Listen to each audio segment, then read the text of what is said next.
Hello friends, ఈ రోజు వీడియోలో మంచి రుచిగా మష్రూమ్ మసాలా కర్రీని రెస్టారెంట్ స్టైల్లో వచ్చేలా ఇంటిలోనే ఈజీగా ఎలా చేయాలో చూపించబోతున్నాం. అలాగే మష్రూమ్ ని ఎలా క్లీన్ చేయడంతో పాటు అసలు వీటిని ఎలా యూజ్ చేయాలి, కూర మంచి రుచిగా వచ్చేలా కమ్మటి గ్రేవీతో ఎలా వండాలో క్లియర్ గా చూపించబోతున్నాను. మరి లేట్ చేయకుండా ఈ మష్రూమ్ మసాలా కర్రీని ఇంతకి ఎలా చేయాలో చూద్దాం రండి. ముందుగా మష్రూమ్ ని తీసుకోండి. ఇక్కడ నేను 200 గ్రామ్స్ దాకా మష్రూమ్లను తీసుకున్నాను. మష్రూమ్ ని క్లీన్ చేయడానికి ముందుగా కడిగి తీసుకోండి.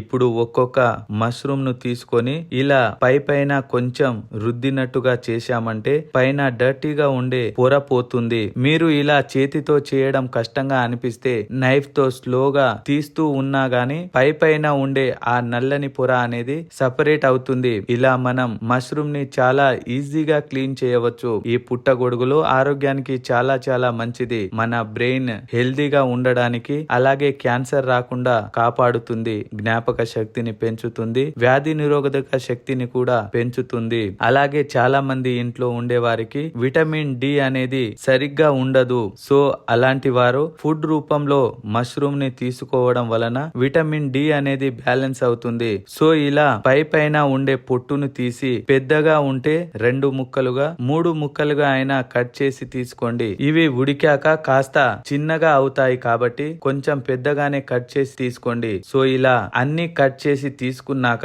ఇలా బాగా కడిగి తీసుకోండి. వీటిని క్లీన్ చేయడానికి ఇందులోనే 1/2 టేబుల్ స్పూన్ సాల్ట్ ని అలాగే సరిపడా నీళ్ళని తీసుకొని బాగా కడగండి. సో వీటిని బాగా కడిగి రెడీగా పక్కన పెట్టుకోండి. మీరు కర్రీ వండడానికి టైం అవుతుంటే ఈ సాల్ట్ వాటర్ లోనే పెట్టామంటే మష్రూమ్ అనేవి నల్లబడకుండా ఉంటాయి. సాల్ట్ వాటర్ అనేది హెల్ప్ చేస్తుంది. ఇప్పుడు మరో పక్కన స్టవ్ ఆన్ చేసి ప్యాన్ లోనికి 1 టేబుల్ స్పూన్ ఆయిల్ ని తీసుకోండి. ఆయిల్ వేడయ్యాక మనం కడిగి శుభ్రం చేసిన మష్రూమ్ ని తీసుకొని ఒక 2-3 నిమిషాలు ఫ్రై చేసుకుందాం. ఇలా ఫ్రై చేయడం వలన కర్రీ టేస్ట్ అనేది చాలా బాగుంటుంది. మనం వీటిని మరీ ఎక్కువ సేపు ఫ్రై చేశామంటే మష్రూమ్ నుండి నీళ్లు అనేవి ఊరుతాయి. కాబట్టి 1-2 నిమిషాలు ఫ్రై చేసి వెంటనే ఇంకొక గిన్నెలోనికి తీసుకోండి. నీళ్లు ఊరితే నీళ్లతో సహా తీసుకోండి. మళ్ళీ ఇదే ప్యాన్ లోనికి మరో 2 టేబుల్ స్పూన్ల ఆయిల్ తీసుకొని వేడి చేయండి. ఇప్పుడు ఇందులో లైట్ గా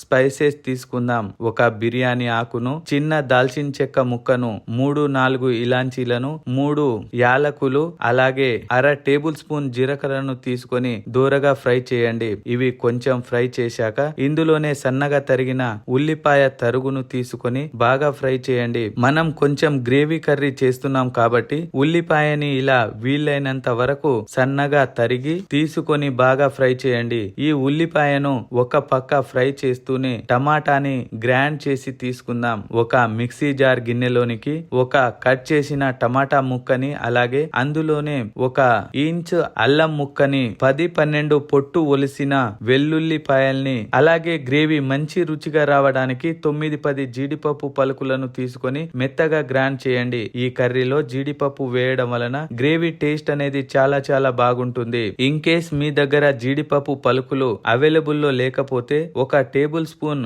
నువ్వులను కానీ లేదా 1 టేబుల్ స్పూన్ పల్లీలను గాని బాగా వేపి తీసుకోవచ్చు. సో ఇలా మెత్తగా గ్రైండ్ చేసి తీసుకోండి. మరో పక్కన ఉల్లిపాయలు కూడా చక్కగా లైట్ గోల్డెన్ కలర్ లో ఫ్రై అయిపోయిన తర్వాత ఇందులోనికి మనం గ్రైండ్ చేసిన టమాటా పేస్ట్ ను తీసుకొని బాగా ఫ్రై చేయండి. మనకు ఇదంతా బాగా ఫ్రై అయి ఆయిల్ అనేది సపరేట్ అయ్యేంత వరకు కలుపుతూ బాగా ఫ్రై చేయండి. ఇందులోనే 2 పచ్చిమిరపకాయ ముక్కలను కూడా తీసుకొని బాగా ఫ్రై చేయండి. ఇలా ఈ మెథడ్ లో చేయడం వలన కర్రీ రెస్టారెంట్ స్టైల్ చాలా చాలా టేస్టీగా బాగుంటుంది. సో ఇదంతా బాగా ఫ్రై అయ్యి ఇలా లైట్ గా ఆయిల్ వదులుతుంది కదా. ఇదే టైంలో 1/4 టేబుల్ స్పూన్ పసుపుని అలాగే 2 టేబుల్ స్పూన్ల కారం, 1 టేబుల్ స్పూన్ ధనియాల పొడిని అలాగే రుచికి సరిపడా ఉప్పుని తీసుకొని మంటను మీడియం ఫ్లేమ్ లో పెట్టి బాగా కలపండి. మీకు ఇలా కలిపేటప్పుడు గట్టిగా అనిపిస్తే కొంచెం నీళ్లను వేసి 1 నిమిషం పాటు బాగా ఫ్రై చేయండి. సో వీటిని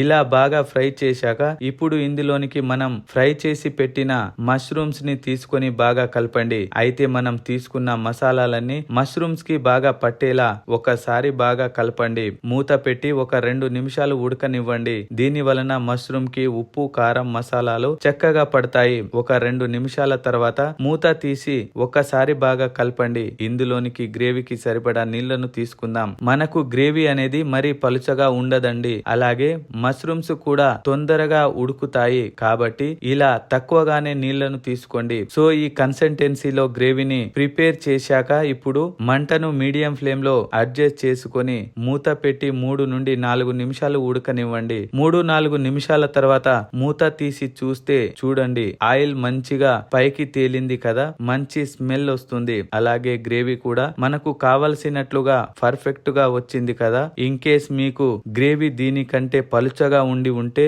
ఈ తర్వాత నుండి మూత పెట్టకుండా ఉడికించండి. ఇప్పుడు ఇందులోనికి కొత్తిమీర తరుగు తీసుకొని కలిపామంటే కమ్మని రుచితో మష్రూమ్ మసాలా కర్రీ తయారైపోయినట్లే. ఇలా మనం అన్నం, పులావ్, రోటీ, బిర్యానీ, చపాతీ, పూరి ఇలా ఎందులోకి తీసుకున్నా చాలా చాలా బాగుంటుంది. మీరు ఒక్కసారి ఈ స్టైల్లో ట్రై చేసి చూడండి. డెఫినెట్ గా రెస్టారెంట్ స్టైల్ ఫీల్ వస్తుంది. అలాగే మీరు ఇంట్లో ట్రై చేశాక ఎలా వచ్చిందో కామెంట్ రూపంలో తెలియజేయండి.